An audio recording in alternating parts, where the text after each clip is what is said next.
Les amis, la famille, bonjour, j'espère que vous allez bien. On se retrouve pour une jeune vidéo qui va beaucoup vous intéresser, je pense, du moins j'espère.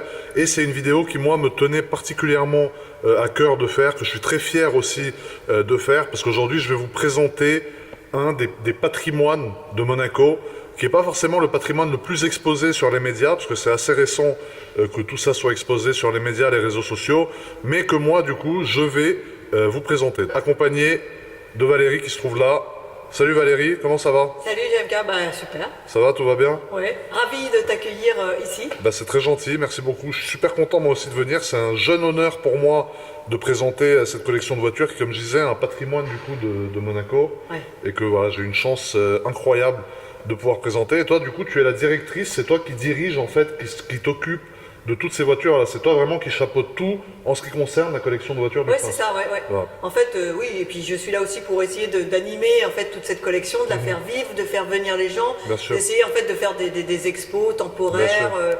et puis aussi de voir avec nos mécanos, de continuer à réviser les voitures C'est pour ça. qu'elles puissent sortir, parce que certaines voitures sortent, le Prince de temps en temps en a besoin, Ouais. ou les prête pour un mariage, Ouais, bien sûr. ou d'autres choses, et donc il sort les voitures, donc Faut que ça soit en état de marche. exactement. Pour, Ouais. bon, on va le voir dans cette vidéo, mais voilà, on va commencer chronologiquement par les plus anciennes et vraiment le patrimoine et qui va avec l'histoire de Monaco, et après on va arriver sur du très sale, parce qu'il y a aussi du très sale, donc vous inquiétez pas, il y a des trucs très insolents, mais c'est vrai que pour le patrimoine et l'histoire, c'est très important de vous montrer ce par quoi on va commencer cette vidéo. Bon alors là les amis, on va commencer avec cette calèche qui est là, donc qui se trouve là, donc il y a une calèche qui date quand même des années donc 1800. Donc c'est assez incroyable d'avoir ça sous les yeux ici. Et c'est une réelle calèche, donc qui était tirée, je pense, par des chevaux du coup. Bien sûr, Voilà. ouais, on voit les harnais d'ailleurs. Voilà, avec les harnais. Donc ça c'est des harnais Hermès en plus, donc parce qu'Hermès, le cœur de métier à la base, c'est tout ce qui est pour les chevaux, etc. Et voilà, comme vous pouvez le voir, elle est siglée, donc avec les logos du palais princier. Ici aussi. Voilà, donc vous voyez, c'est incroyable d'avoir ça sous les yeux aujourd'hui. Et on est d'accord que c'est vraiment celle qui était utilisée à l'époque, quoi. oui, C'est l'original qui est là. Oui, c'est le prince de Monaco qui l'utilisait. D'accord, et il en a plusieurs, donc il a plusieurs modèles. Il a la petite, après il y en a une là qui est énorme. Oui. Celle-ci, elle est immense. Ça, c'est la dormeuse. Mais ici, on a les calèches, je pense que ça, c'est les calèches de promenade un peu plus... pour les distances un peu moins longues. Ça, voilà, ouais. Ok, bon, bah ça, c'est magnifique. Et ensuite, donc là, on arrive sur les premiers engins motorisés, du coup. Donc on a alors comment on peut appeler cette... C'est une motocyclette. Une Humbert. motocyclette Humbert. Elle a été entièrement refaite par les mécaniciens de la collection, Ouais. il y a quelques années. Ouais. Elle fonctionne. D'accord. Il y a de l'essence dans le réservoir en haut, et puis il y a des accus ici que l'on rechargeait, donc c'était... C'est les prémices de l'hybride. Ouais, c'est ça. C'est un peu ça. C'est un peu l'ancêtre du Solex. Ouais, c'est un peu... voilà. Mais c'est un Solex hybride, donc c'est un peu... Ouais, parce qu'il y avait un peu d'essence. Moi j'aurais dit c'est l'ancêtre de la Ferrari plutôt. Ça, c'est une de Dion Bouton. D'accord. C'est la première voiture que le prince Régnier III va acheter Ouais. pour sa collection.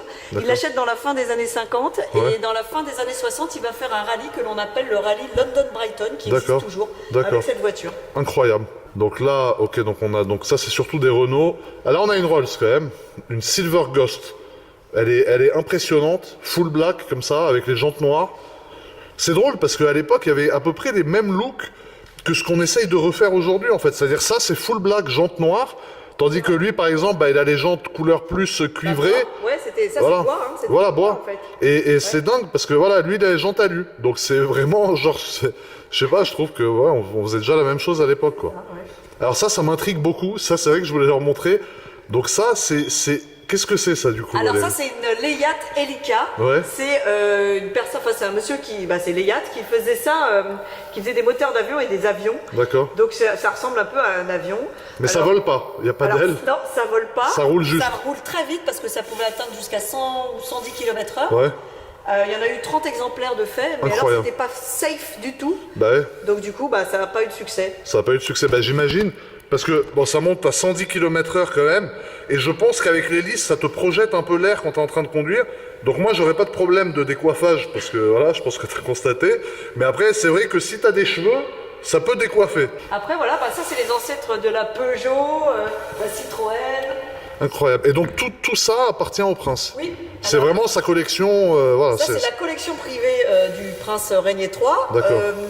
Albert II a continué la collection. Ouais. Et là, on commence à se moderniser un peu plus. Je cache à droite parce qu'à droite, il y a toutes les voitures récentes que vous avez très envie de voir, à mon avis, qu'on va vous montrer après. Alors là, on arrive dans les années 30. Ouais. Avec des voitures, donc une Lincoln, ça fait un peu Al Capone, un peu prohibition. C'est ça, exactement. Alors faut voir, c'est pareil, là aussi les roues avec les jantes en bois, avec les pneus qui sont peints, les petites lanières en cuir qui tiennent le rétroviseur, enfin c'est quand même super chiadé, donc très grand. 1926, ici on a une Rolls qui est dans un... On a 3 Rolls, et là on voit la différence parce que il y a celles qui étaient fabriquées aux États-Unis qui sont chromées. Ouais. Et celles qui étaient faites au Royaume-Uni, qui sont nickelées. En fait, voilà, on voit qu'il y en a une qui est plus brillante que l'autre. PM07, donc ça c'est une plaque, les amis, qui est tout à fait utilisable sur la route. Bon, pas pour tout le monde, bien évidemment, mais uniquement pour les voitures du palais du coup de Monaco, parce que PM c'est Palais Monaco 07. Donc si tu roules une voiture avec cette plaque, c'est vraiment la grande classe, frérot. Et ici, donc on a une Bugatti, voilà, donc type 46. 1931 et ça montait déjà à 150 km/h. En 1930, 150 km/h, c'est comme monter à 300 aujourd'hui, je pense. C'est incroyable, 150, Et on voit d'ailleurs le travail qui est fait d'aéro sur les jantes un peu, je pense pour venir refroidir les freins, parce que c'est les freins à tambour, et on voit le travail, tu vois, là, pour que vraiment l'air vienne s'engouffrer dedans et refroidir les jeunes tambours. Là, c'est Ford Break de chasse. C'était le prince Louis II qui allait à la chasse. D'accord. Donc, voiture de chasse. À l'époque, il n'y avait pas d'outils, de machines assez grandes pour faire tout le pan, le flanc de la voiture. Donc, ils mettaient du bois. Mais les peintures sont d'origine, Valérie, ou il y en a qui ont été repeintes? Alors, il y en a certaines qui ont été repeintes parce que le prince Régnier III avait envie de changer les couleurs. Mais la majorité sont dans leur état d'origine. Tout ça, par exemple, c'est peinture d'origine. Oui. Donc là, ça c'est quoi? C'est une Jaguar. La Jaguar, c'est sa peinture d'origine. Voilà. Mais je pense que les peintures d'aujourd'hui sont plus peau d'orange que celle-là. Celle-là, elle est nette. J'ai rarement vu une peinture aussi propre que ça. Tandis qu'aujourd'hui, on voit sur des voitures récentes, des fois, les peintures, elles sortent d'usine. Tu sais, elles sont peau d'orange déjà. Je trouve qu'il y a moins la qualité que... Là, la peinture, elle est... bien entretenues. On a des mécanos top niveau pour pouvoir les entretenir. Ouais. Regardez, un petit teaser. Vous voyez, une petite Pagani Huayra Roadster là-bas. Mais ça, c'est pour après. Alors là, il y a les Italiennes. Les Italiennes, qui font du... Les Italiens, l'Alfa Romeo. Ensuite, on a aussi la Maserati. La Maserati, La Mistral. Incroyable. Putain, l'état des voitures, je suis choqué. Même le chrome. Les chromes du... Regarde, on voit mon reflet dedans avec mon immense tête. C'est incroyable. Franchement, c'est magnifique. Mura, Lamborghini Mura, avec ses jolis... de 67, incroyable. Ouais, c'est vrai que c'est ça sur la Mura qui fait vraiment... qui est vraiment incroyable. Et en fait, ils ont fait ça pour l'aéro, mais ça donne vraiment un effet... Ouais, on dirait des cils. On dirait qu'elle a mis un peu de mascara. C'est ça, C'est magnifique. Ici, donc on a une 911 Carrera RS. Tout à fait, de 73. Donc ça, c'est incroyable comme voiture. C'est hyper recherché. En plus, avec la plaque MP04.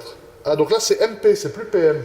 Exact. Après, ça a changé. En fait, il a fallu aussi faire des mouvements de, je suppose, pour qu'il reste des numéros. Parce qu'il y a tellement de voitures qu'il y a trop de voitures. Ah oui, et là, on a une Alpine. Alors là, c'est Alpine Renault. Ça, c'est ma voiture de cœur. J'ai commencé à faire des rallyes avec mon papa dans ces voitures-là. Et donc, c'est un concepteur, c'est quand même Jean Rédélé, un Français, qui a conçu cette voiture. Et je la trouve merveilleuse parce qu'il n'y en a pas deux qui lui ressemblent. Voilà. Après, on a les Françaises. Citroën, une traction avant. Incroyable, la jeune 2 chevaux, Grinardo, comme une RS7, quoi. C'est incroyable. Ça, c'est une couleur d'origine. Mais donc le Grinardo, ça n'a pas été créé par Audi. C'est Renault qui l'a fait en premier sur sa 2 chevaux. Voilà. Mais en tout cas, franchement, là, vous voyez, vu d'ici, vous avez dédié combien de mètres carrés à cette collection? Là, actuellement, on a 5000 mètres carrés. 5000 mètres carrés dans Monaco. Hein. Et dans la prochaine collection, puisqu'on va déménager au mois de mai, à côté de la piscine, on aura 3500 mètres carrés. 3500, donc ça va être encore plus condensé, parce qu'il va y avoir de nouvelles voitures, à mon avis, qui vont s'ajouter. Des petites surprises. Des petites surprises. Voilà. Alors ça c'est incroyable. La dernière fois que j'en ai vu une, c'était chez Gère Collector. Je vous avais fait une vidéo il y a 2-3 ans, et je m'étais assis dans cette voiture, et c'est vrai qu'elle m'épatera toujours, cette BM. C'est l'ancêtre de la Smart. Ouais, c'est ça, c'est incroyable. Incroyable. Tu vois, la porte avec tous les fils, en fait, tout le système, la colonne de direction et tout qui est faite pour être mobile comme ça. Et après, voilà, on voit le jeune frein à main qui se trouve là, je sais pas si vous le voyez, ici, le frein à main Béron qui est là. Franchement, c'est incroyable. Même l'état de la voiture, l'état de la sellerie et tout, c'est un truc de fou. Là, on a une 300 SL Papillon. Magnifique, avec la bagagerie derrière. Incroyable. C'est une des voitures... C'est un mythe. Ouais. Mais c'est l'ancêtre de la SLS coupée.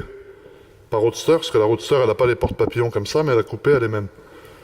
Ensuite, on a une jeune Rolls. Donc là, 1953. Là, on arrive sur ce qui est un peu plus moderne. Une Cadillac ici.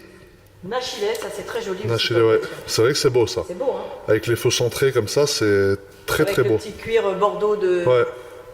Et encore une fois, entretenu exemplaire. Ouais. C'est la voiture que le prince Régnier III a fait ramener des États-Unis. D'accord. Et il a été chercher Grace Kelly à son arrivée au port de Monaco. Avec cette voiture. Avec cette voiture. Avec celle-là, c'est vraiment celle-là. C'est celle-ci qui a servi. Elle était verte à l'origine. Mais la sellerie est verte dedans d'ailleurs. Alors ouais, on peut aller voir. Je peux enjamber? Allez. Ouais. Allez. Donc. Hop. Ouais, elle était verte à la base. Elle a aussi servi dans les cortèges pour aller voir, quand il y avait Charles de Gaulle qui est venu à Monaco. Incroyable, le patrimoine historique de la voiture. Le prince Régnier III a fait repeindre certaines de ses voitures en noir et argenté parce que c'était certainement peut-être plus princier comme couleur, c'est ce qu'il aimait. Donc voilà. Là, on est vraiment, là si je me permets de toucher, là je touche une voiture donc, dans laquelle le prince Régnier s'est assis et il y avait Charles de Gaulle aussi dans cette voiture. Charles de Gaulle, il était assis dedans. Alors peut-être pas devant, mais certainement derrière. Incroyable. Il y a les armoiries ici, donc c'est une impériale, donc il y a la petite couleur. Là ici on voit il y a les vitesses à touche. Et l'odeur, j'adore l'odeur. Ouais. C'est dommage tu sens l'histoire de la voiture, c'est un truc de fou. C'est beau, en plus ce verre, et puis ce travail sur le volant, il y a le transistor. Enfin, c'est incroyable. Et là, alors, ce qui est marrant aussi, ce qu'il faut voir, c'est que...